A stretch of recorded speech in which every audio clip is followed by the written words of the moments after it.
اللهم آمين. أعوذ بالله من الشيطان الرجيم.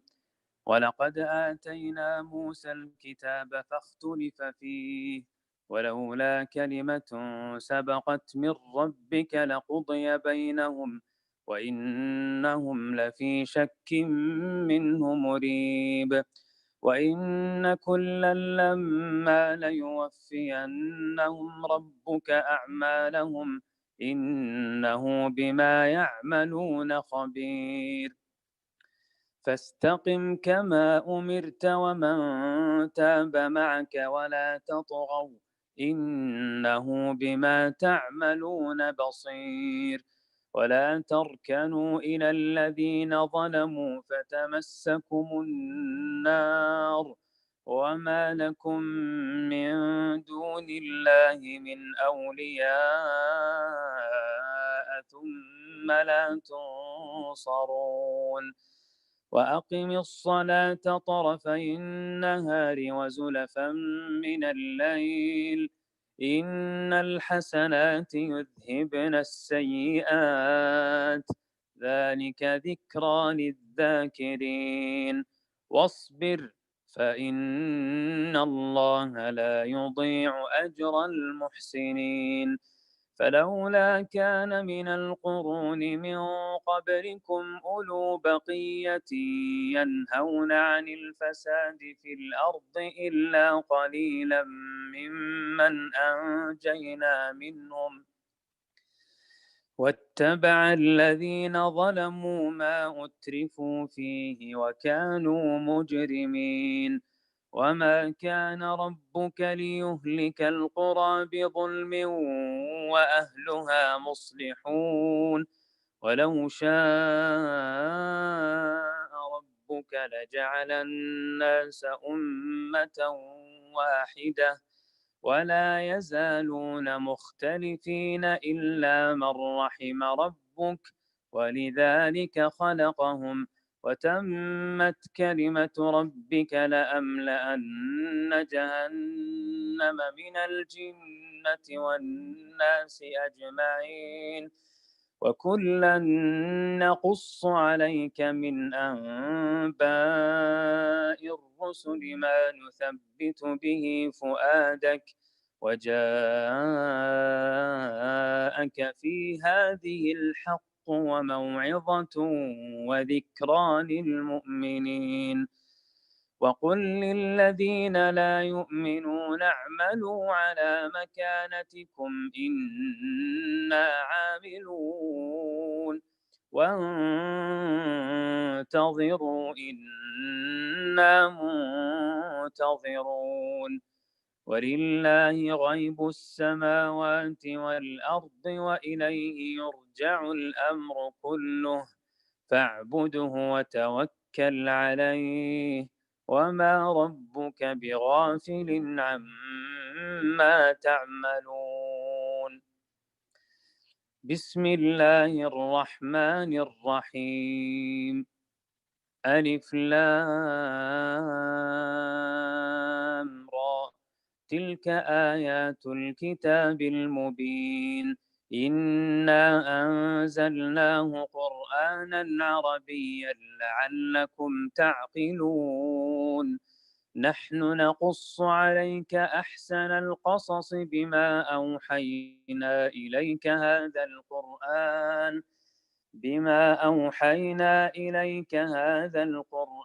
وإن كنت من قبله لمن الغافلين.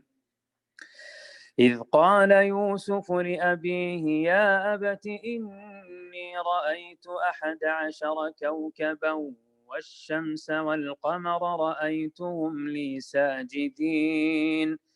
قال يا بني لا تقصص رؤياك على إخوتك فيكيدوا لك كيدا إن الشيطان للإنسان عدو مبين.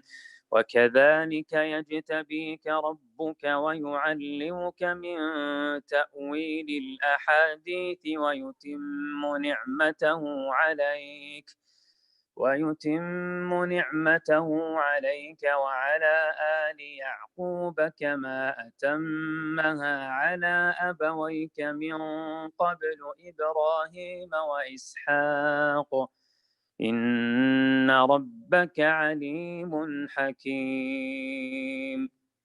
بارك الله فيك، ما شاء الله، تبارك اللهم الله. آمين وإياكم، بارك الله فيك، تقبل الله منا ومنكم صالح الأعمال. اللهم آمين، جزاك الله خيرا. آمين وإياكم. بسم اللہ الرحمن الرحیم۔ یقیناً ہم نے موسیٰ علیہ السلام کو کتاب دی اور پھر اس میں اختلاف کیا گیا۔ اگر پہلے ہی آپ کے رب کے بات صادر نہ ہو گئی ہوتی تو یقیناً ان کا فیصلہ کر دیا جاتا، انہیں تو اس میں سخت شبہ ہے۔ یقیناً ان میں سے ہر ایک جب ان کے روبرو جائے گا تو آپ کا رب اس کے اعمال کا پورا پورا بدلہ دے گا، بے شک وہ جو کر رہے ہیں ان سے وہ باخبر ہے۔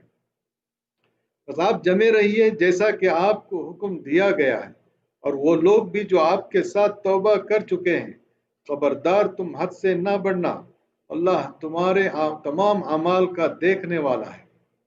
دیکھو ظالموں کی طرف ہرگز نہیں جھکنا، ورنہ تمہیں بھی دوزخ کی آگ لگ جائے گی، اور اللہ کے سوا اور تمہارا مددگار نہ کھڑا ہو سکے گا اور نہ تم مدد دیے جاؤ گے۔ دن کے دونوں سروں میں نماز برپا رکھ، اور رات کی کئی ساعتوں میں بھی، یقیناً نیکیاں برائیوں کو دور کر دیتی ہیں۔ یہ نصیحت ہے نصیحت پکڑنے والوں کے لیے۔ آپ صبر کرتے رہیے، یقیناً اللہ تعالیٰ نیکی کرنے والوں کا اجر ضائع نہیں کرتا۔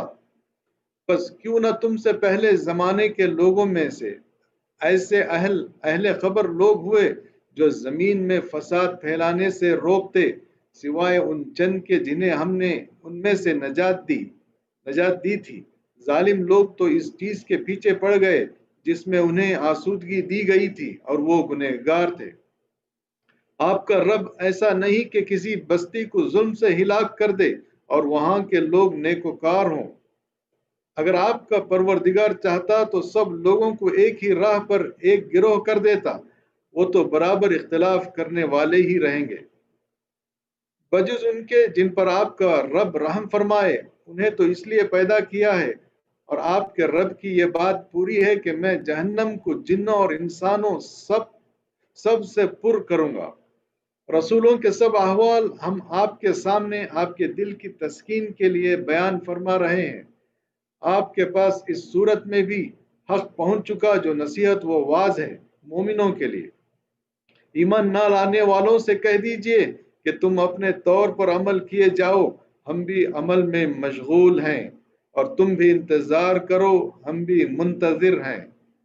زمین اور آسمانوں کا علم غیب اللہ تعالیٰ ہی کو ہے، تمام معاملات کا رجوع بھی اسی کی جانب ہے، بس تجھے اس کی عبادت کرنی چاہیے اور اسی پر بھروسہ رکھنا چاہیے، اور تم جو کچھ کرتے ہو اس سے اللہ تعالیٰ بے خبر نہیں۔ سورہ ہود شروع کرتا ہوں میں اللہ تعالیٰ کے نام سے جو بڑا مہربان نہایت رحم والا ہے۔ یہ روشن کتاب کی آیتیں ہیں۔ یقیناً ہم نے اس قرآن کو عربی زبان میں نازل فرمایا ہے کہ تم سمجھ سکو۔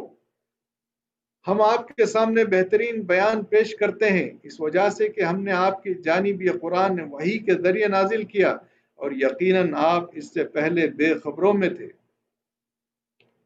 جبکہ یوسف نے اپنے باپ سے ذکر کیا کہ ابا جان، میں نے 11 ستاروں کو اور سورج چاند کو دیکھا کہ وہ سب مجھے سجدہ کر رہے ہیں۔ یعقوب نے کہا، پیارے بچے، اپنے اس خواب کا ذکر اپنے بھائیوں سے نہ کرنا، ایسا نہ ہو کہ وہ تیرے ساتھ کوئی فریب کاری کریں، شیطان تو انسان کا کھلا دشمن ہے۔ اور اسی طرح تجھے تیرا پروردگار برگزیدہ کرے گا، اور تجھے معاملہ فہمی یا خوابوں کی تعبیر بھی سکھائے گا، اور اپنی نعمت تجھے بھرپور عطا فرمائے گا، اور یعقوب کے گھر والوں کو بھی، جیسے کہ اس نے پہلے تیرے دادا پردادا یعنی ابراہیم و اسحاق کو بھی بھرپور اپنی رحمت دی۔ یقیناً تیرا رب بہت بڑے علم والا اور زبردست حکمت والا ہے۔